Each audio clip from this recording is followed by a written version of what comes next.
Welcome to White Women Wake Up. I'm Jonelle. And I'm Karen. Together, we're diving into real, unfiltered conversations about what it means to wake up as white women in a world shaped by bias, privilege, and inherited patterns. We're here to challenge norms, unpack our privilege, and foster empathy through raw intergenerational dialogue. It's not always easy, and we don't always agree, but we show up anyways. Yes, we do. Well, hi, Karen. How are you? I'm good, Jonelle. How is your reflection for the week? Oh, remind me what our reflection was. Well, you were kind of saying at the end, the last week was a little jumbled, but we were talking about emotional regulation. Yeah. Last week was. So we were kind of talking about maybe it's about not shaming ourselves and simply trying to accept who we are. And so how can you love yourself? How can you love others if you can't love yourself? Yes. Or it's not even about love. How can you be unbiased towards others? Yeah. If you're not unbiased towards yourself. Yeah. And just doing a lot of research on shame, doing a lot of research on beating ourselves up and so forth. I think I tried to, when I reacted this week in certain ways, I tried to say, hey, that is who I am. I'm going to accept who I am. I'm going to be kind and respectful, kind in a different way. But just, I don't know. I was trying to not regulate my emotions. Like, not that I wasn't trying to police my emotions. That's a great one. Practice not policing or shaming. Actually, it's more shaming because I'll say what I want to say, but then afterwards I feel really bad about certain things or the way I might have behaved. And I'm really trying to, let go of the perfection and let go of the shame. Yeah, my internal shame comes a lot around productivity. And I like just not being productive enough. I need to keep doing and producing and doing more. And people who know me that is not a shock to them. I know. Yeah. And I've been in a space of transition the last year and a half, and one with grief and illness and also rediscovering things that I love. And so that has been a big part of my daily, weekly journey is I'm not always as productive as I once was. And sometimes I am and sometimes I'm not. But letting go of the shame that I kind of put on myself if I'm not hitting my productivity standards. And it's so interesting as we do more and more research on, what it means to be a white woman, showing up as a white woman. This productivity is a standard. Yes. Even the shame is this weird standard that we put on ourselves. We're supposed to be perfect all the time. And anyways, we've been reading a really good book that we recommended called White Women. It is definitely, as they say in the beginning of the book, not anti-racism 101. It is definitely hard, but it has been a great book. And they reemphasize over and over again that so often white women are just competing against themselves for this unattainable perfection. And really, we're just creating a pretty tough place for not just white women, but all women by doing those standards and by competing against that. And so it's kind of like breaking down some of those bad habits of, again, mine, productivity, yours is niceness, all. Yeah, the desire to be perfect when we're not going to be perfect. Let's just be human. Grandma used to say human doings versus human, or be a human being, not a human doing. Oh, and so, anyways, I know I like that one too. Oh, okay. So it's your topic. It's my topic. But before we get in today, speaking of kind of working in a shame-free space, we got a comment this week, and we appreciate your comments. We love your comments. This comment was from a man. I don't know his race. There's assumptions I can have, but he basically he said in a very polite way, but it sounds like I hate white men based on how I've been speaking towards white men.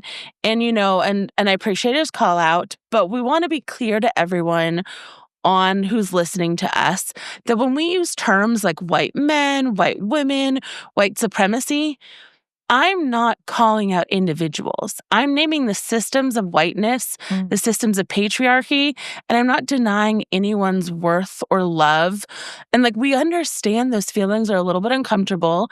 It can feel personal because we're taught to actually tie our identity to those systems. So we understand where hearing words like these generalized statements around white men, white women is really uncomfortable. And your discomfort is valid in this, but sit in your discomfort for a little bit. Sit there, because discomfort can hide fears of losing credit for doing good, fears of being not those people. And so that sting often is around white fragility, you know, and it signals to us, or it should signal to us, growth instead of retreating. It should signal to us like, okay, how can we better shape our systems that are harming us and not really retreat into those identities that kind of the systems have taught us to be formed in. So I just want to say, I really appreciate this guy's comment that he's saying that, but that is, and I don't even want to say that's not our intention, because that's not even what we're doing here. We're here for a space of shame-free conversation, but you do have to call out these systems in order to understand. Exactly. Yeah, and I think, Jonelle, you hit on a big thing. Jonelle and I have been working on this book called The Discomfort Cycle. We think we're going to call it Cost of Comfort, but naming aside. Comfort comes as a cost. Comfort comes as a cost. But naming aside, one of the things, as like, I'm listening to this book, and this week I was really uncomfortable. The book White Women that we're listening to. White Women. It's direct. It's right to the point. They are really good authors. And yet, because of what we're doing, a lot of research around discomfort and our desire to avoid it, I kept saying, okay, I can do it. I can live in discomfort. I can be uncomfortable. Because part of us unpacking our whiteness, the systemic supremacy that we have put on this world through whiteness, is being we are going to be uncomfortable. We are going to feel shame and guilt, and part of it is just writing it out so that we can have the conversations, not stop the conversations, but have the conversations. Yeah, and I also have one more call out for our. Well, the call out was for all listeners. This call out is for male listeners, because again, our Spotify account, not our Apple Podcast. Apple Podcast is where most of you are listening from, but our Spotify account is now up to 72% male listeners, which is fascinating. We would much rather have a listen to us than Joe Rogan. Totally. But beyond fascinating, but an interesting trend we've noticed is the only critical feedback we've received is from white men. There has been, and not to say that we embrace critical feedback, we want to hear positive, negative, interesting thoughts. We want to hear all of it. So women, we also want to hear your thoughts, positive or negative around it. Feedback. We just think it's a very interesting pattern that the only critical critical feedback we've heard are from white men. And now, and who knows, maybe Jonelle, it has to do with, maybe white women are able to take these conversations and talk to other white women.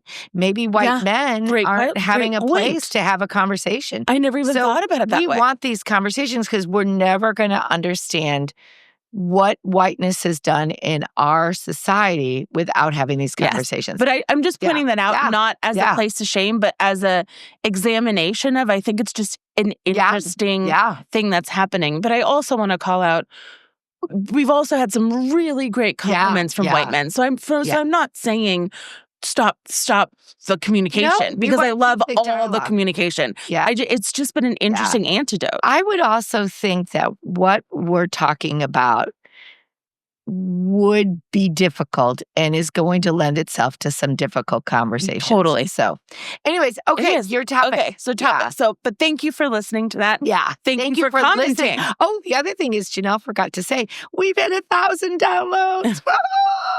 Okay, go for it, Jonelle. Anyways, 1,000 people out there. Yeah. So, okay, today my topic is the Met Gala. Oh, I'm so excited about the Met Gala. I've done some research about the Met Gala. Have you done some research about the Met Gala? I forget names though, but go on. Okay.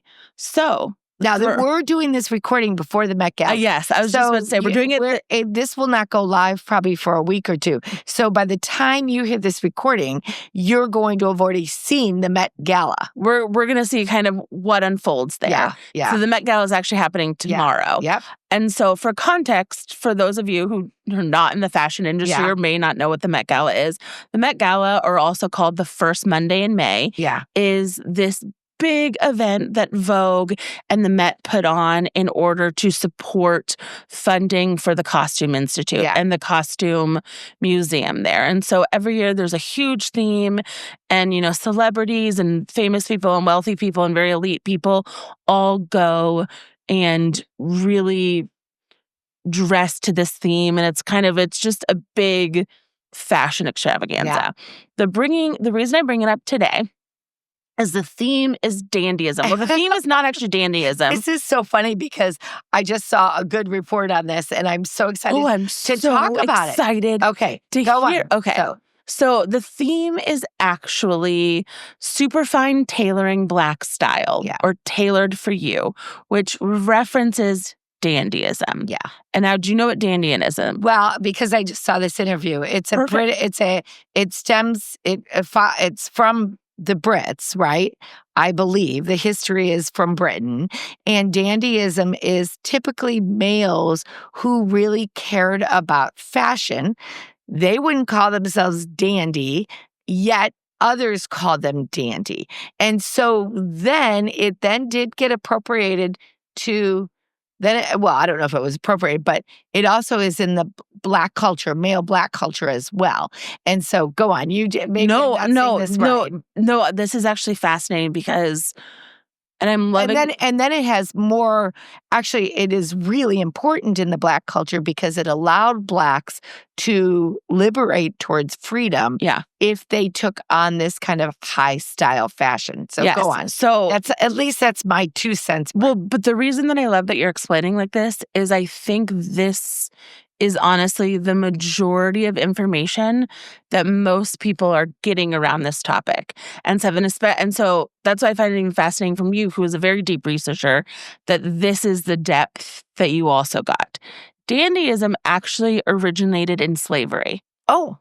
So dandyism, exactly. Yeah. So this is some of the things. Maybe dandyism, maybe I heard it wrong. Maybe then they... Okay, go on. Just go. It's in British slavery. So you're right. It's British time. What used to happen is British aristocrats didn't want their slaves during parties to look gross, so they dressed up men in similar suits to them. Oh, I didn't know that. So they took them out on the weekends or out and so it was kind of used as this tokenism to be like, look how rich I am. My slave is even dressed this well. Like I can even throw clothes at them, kind of thing. So it became this really odd form of amusement around slavery, kind of thing, and even exactly. Yeah. So this is like, and so then, but then you're right. Dandyism then during liberation became a way of Black men to, at least in the United States, I don't know if that was in style and to take on. So, well, they were considered a wealthier class because they had kind of a nicer attire, and because of that nicer attire, they often were seen as free slaves, rather than the working slaves. Yes, and even if they weren't wealthier, they still, it was fake it till you make it kind of thing. It was this liberation. So anyways, I'm stepping back on this. This is going to be an interesting conversation we tether out, and I want to really be clear to everyone. This is where, again, we are not experts. And this is where I toe the line on, as I was bringing this up, and why should two white women have an opinion on this? And I want to kind of say, I don't necessarily have an opinion on this. My goal in bringing this topic today is more about inviting us white women to listen to, one, why Black dandyism exists, how it's been used as a resistance, and then also tether the conversation around when admiration becomes appropriation. Yeah. Because I think that's interesting, where there's some things that we as white women then can actually learn from, and not necessarily have opinions on, but learn from. So I'm going to put 2 cents in. Yeah, go for me, it's also learning history. Yeah. Well, no, but this is part of it. I think it's really important to we tend to live in the context of our time. And so we don't see how things were translated over a period of time. So I love the idea of listening to this and curing this.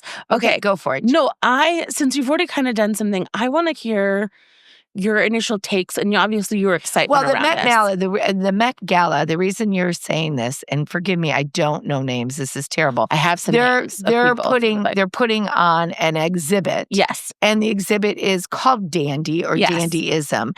And so this interview that I saw was related to the exhibit. Yeah. And so then there was a small segment about how fashion enabled slaves to actually have an opportunity for liberation. Yes. So that's why I heard that. So Dr. Monica Miller is the one who's kind of curating this with the head of Andrew Bolton, who's the head of the Costume Institute. And so Dr. Monica Miller is specialized in enslaved dressing, and she's written some brilliant books on 18th century enslaved people. And so she's brought in a ton of great artists, a great creative team, Torquasi Dyson and Tonda Francis and then Tyler Mitchell are all kind of big part of this creative team. And they've done some great, great work in the art community kind of thing. So she's brought along people. And then there's even the people who are co-chairing this, like A$AP Rocky, Pharrell Williams. There's a bunch of, I think LeBron James is a co-chair. LeBron, he's CCing it or whatever. Okay, he's yes. Yeah. So there's some really great people who I think Simone Biles is going to be there. So there's just some really great people who have pushing movements of style, of art, of history. And I love that they're intertwining this. This is the part where I would hope all of us would not be afraid of these historical DEI efforts because we learn from them. Yes. Yeah. So but tell me, so your impression overall is positive. Oh, really positive. Because I think you end up learning a lot. Plus the idea of the fashion is amazing. Yeah. So this is where the conversation gets tethered out. Okay. And I think this is why I really like this conversation is I don't think there's a right or wrong stance in this place. I think both sides have great perspectives. And so this is kind of where we're at these days of it's more just listening and learning. What is right or wrong? So, as we've already talked about. To me, what's right is we're learning something historically. Yeah. We're seeing it through the lens of a subject matter that we're all very interested in. And we can also see, I feel like it teaches us history. Yeah. So, yes, celebration of the design and tailorings, reclaiming things. And also because there's so many Black persons that are initiating the historical aspect of this, I feel like there's an authenticity. Yes. It's not like me as a white person is just putting on an exhibit that's all Black. Yeah. So, yes, we can look at that viewpoint. The other viewpoint, and it's interesting because when I first heard about the Met Gala, this viewpoint is what was more that I was saying that was being fed in mine of the Met Gala is a very elite forum. Yeah. So even though Anna Wintour and Andrew Bolton did the right thing to find co-advisors and chair advisors who are part of the Black community, ultimately, majority of the gala is going to have very, very few BIPOC people there. Yeah. Majority of the gala is still an elite examination of just privilege in this world. Yeah. And the Met Gala has always been meant to kind of garner privilege. It is meant to be statements, but more in, like you said, an intellectual way, in an artistic way, and things of that. I think a lot of call-outs here are great, but is that knowledge really trickling down to one, attendees, and two, the average person looking at Met Gala stuff. So this is when does admiration become appropriation is the mix of that. And now I will say, I think Vogue has done an amazing job. They have all these great videos out there. They have all this great stuff out there around the historical context, around the context around this. But even a lot of the artists who have been part of this has said, yeah, this was a great experience for today to be in a room full of Black people.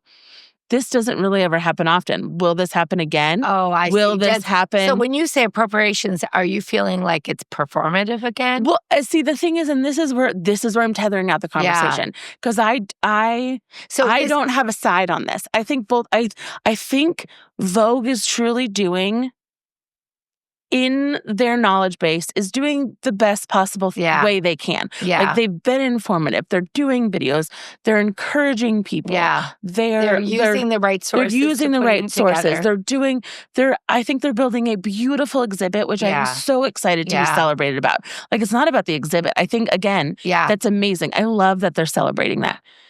And there is still so much going on in our society around race and privilege that is the message trickling down to people? Yeah. And are they not putting this in a perspective? Or is it, again, becoming appropriation? Now these styles will trend. Can you define appropriation in your context here? Because I'm trying to understand why you mean appropriation. So appropriation, and maybe I do need to go look up a more defined thing, but my understanding of appropriation is taking cultures outside of your own and then, like, embodying it without the respect or the historical context of it. And so I think what happens here, again, you love history, I love history, we love research, but having something this public, and again, this is not against Vogue, because I think they're doing the best they can. I'm saying society doesn't educate themselves. See, I think the challenge in this context is people need to be welcome. I mean, because you're right. Is this what people are saying when they're afraid of DEI, that we're appropriating a culture that is not part of the because DEI culture? Is about education. So here's what I'm trying to say. But so is this. So this is supposed to be about education. Yeah, this is supposed to be about education. But is this the right, like, avenue for, because this is an elite privileged thing. Only elite people are allowed to go to this. Is this the right avenue for that kind of education? So are you going to get celebrities? Concerned? Or are you going to get celebrities who just are appropriating style? No. Okay, so are you concerned? Because I think that this is one of the things that we're trying to talk about on this show, this idea of, when is it white savior? When is it performative? When is it all of these above things? So are you concerned that me, as a wealthy patron of the Met, I was invited to go, we're assuming I'm white, okay? Yeah. We're assuming I'm white, and it'd be nice to assume I was white and beautiful, but I'm kidding. I don't have this Met outfit.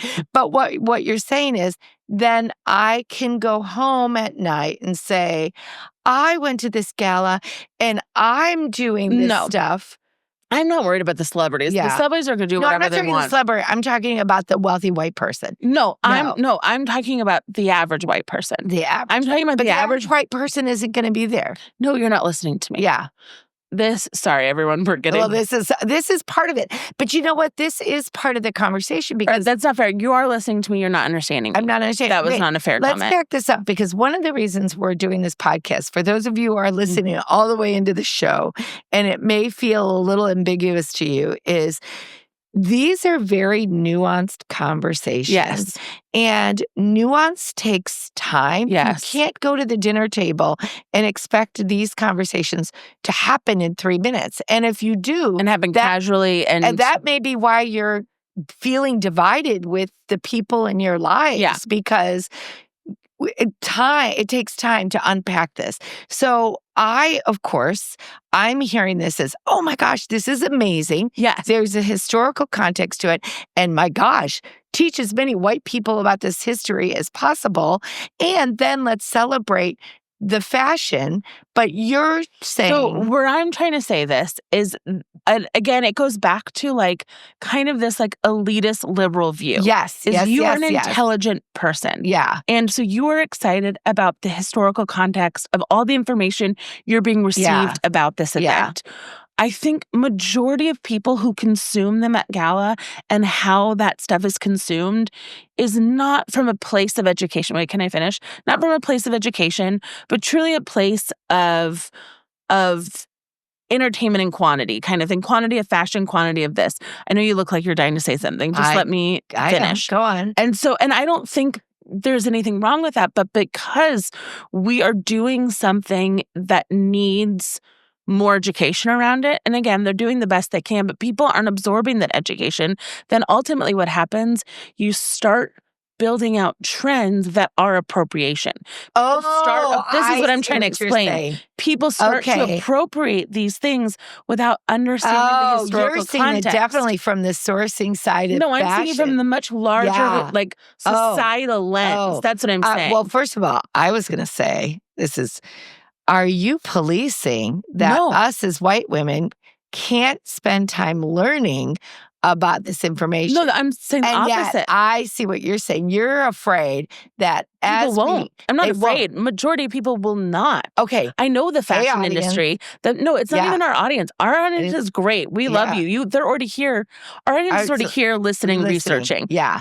This is me from the fashion industry, knowing that this societal shift. So what they're doing is a great event at the core, but it is an elitist view of the impacts, the down spiraling impacts.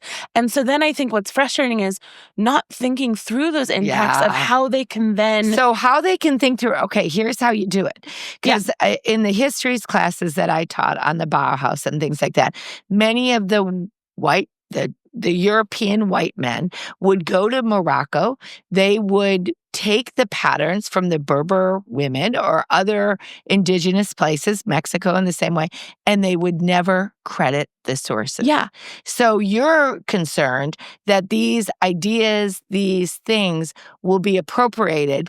They will come down and it'll go back through white culture, the lens of white culture. Definitely will. I'm not concerned. And it won't 100% be credited to the source. And this is where the individual... This is really interesting. Yeah. I see what you're saying. Yeah. So and this is why I wanted to bring it up, because I think so often we look at these things in society and we're like, oh my gosh, why is someone annoyed with that? Or why is someone annoyed with that? But it's the larger impacts that it has on society. And you have to step out your side of your lens as an educated person and think through a 15-year-old who is looking through these things and is excited about these cool fashion trends and doesn't understand. And again, I love if they would take inspiration from it. But again, the appropriation is when they're not giving credit due and they're not taking, and it becomes then a white designer who recreates over and over again and does all. And so I know their hope, Vogue's hope and the Met's hope for this is to uplift the names of Black designers. So here's the question. That. And so have you been reading these? Here's one way as white women we can educate ourselves. Have you been reading the response from the Black, I'm assuming the Black community, and how does the Black community take it? This is what I'm saying. It's very 50-50. Yeah. It's very half people who are just like, yes, I love, and this is what so much of society and these issues are. But people like, yes, put Black designers up front. They had Black men on the cover of Vogue. They have all of this stuff. It's a great representation. And then there's also a lot of people saying like, hey, this is actually taking away from the roots of Black identity. Yeah. This for mass consumption. Yeah. This is also like an elitist Well, it is interesting program. because so there's these both like... The interview. Now, I did step into the middle of the interview, so maybe I missed it all. But I heard that dandyism was popular in British culture. And so so I immediately back, went straight to a white British culture. And this goes back to my point in the beginning of why I asked you, and I was fascinated that your response, so even you as an educated person didn't realize the full depths of this history. Yeah. And you even said so yourself, you researched it. So this is my point as white women out there. When we see something and we hear something, we want to shrug it off. So nuanced, as like, you know, you're just making a big deal about that. No, there are systematic impacts. And again, I still think there's going to be positive things that will come out of this. Yeah. But I think there's a lot. But you know what, Jonelle, you're probably right, because when we say positive things that come out of it, we always look at everything through our white lens. Yes. So we're going to see it through our white lens. Yeah. One of the things that I am learning is, and you have said it over and over, but I'm hearing it a lot from just a lot of reading, is trust the authority of the person who lived the experience. And so as you listen to the feedback and as you listen to what's going on in this context, listen to a BIPOC person in a BIPOC community in relationship to how they're taking this kind of publicity. And this is what I have. And I think the interesting thing is this is where like... So that really opened you up too. Yes. Because I'm sure at first, like you, like me, I was like, wow, this is great because this is history. No, my first reaction was definitely like, oh, could really be appropriation. Yeah. No, that was definitely my first reaction. Yeah. So then I was actually surprised. I was the opposite of you. I was surprised when it was giving so much good feedback. Yeah. I was like, oh. Okay.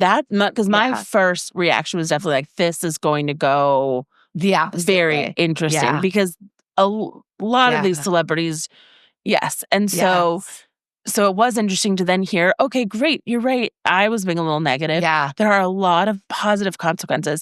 But I do think, again, it also shows this tier with around elitism. Like, Pharrell Williams is great, but he's lived in an elite world for a very long time. Yeah. That he might be out of touch from a lot of other. And this is what a lot of the criticism kind of became, is like, great, but there are so many other things struggling right now. Can we also create awareness for those racial issues within this? Like if we're only getting like one platform right now, can we also utilize this for this? So it's going to be really interesting to read feedback and read on that. I think for me, what I'm taking away for my reflection is going to see, now this is a little bit off, different from what you're talking about, but how I immediately jump in to all conversations from my white lens. Yeah. And so even in this context, I took it from my white lens, which was history. Isn't that interesting? But you're right. There's something deeper in the nuances of the dialogue. Yeah. So I'm gonna really look at that. Yeah. Like, how am I hearing these things through my white person's lens? And then one more comment again around this book that we're reading, White Women, is like they keep bringing up of like when there's descriptors around diversity, like that's such a white lens. Like, so the fact that this is like black style, black dandyism, we're already tokenizing. But we don't say white dandyism. Yeah, but we don't say white people. Or there's never been in the Met, it hasn't been like white style. No. And so the point is we're already tokenism by identifying this as a black style event. Yeah. And I know, and so there's these fine lines between uplifting and celebrating. And then also, how can that like admiration turn into appropriation too? Yeah. It's an odd balance. We are just on a journey, a lifetime journey. We are. Anyways, well, thank you. Did we have maybe everyone's homework is to go watch the Met Gala and wait, did you hear her? She said homework. I did say homework. Oh, you meant reflection. To be fair, when you said reflection earlier, I was like, what is she talking about? Yeah. I forgot that I even asked. You've ingrained homework into my brain. Okay, well, thanks for joining us on White Women Wake Up. We hope today's conversation sparks something in you, whether it's reflection, a new question, or a deeper commitment to showing up with empathy and accountability. If you found this episode meaningful, subscribe, leave a review, and share it with someone who needs to hear it. You can also connect with us on Instagram, YouTube, TikTok, or whitewomenwakeup.com. We'd love to hear your thoughts and keep the conversation going. Until next time, stay curious, stay open, and keep waking up. Bye.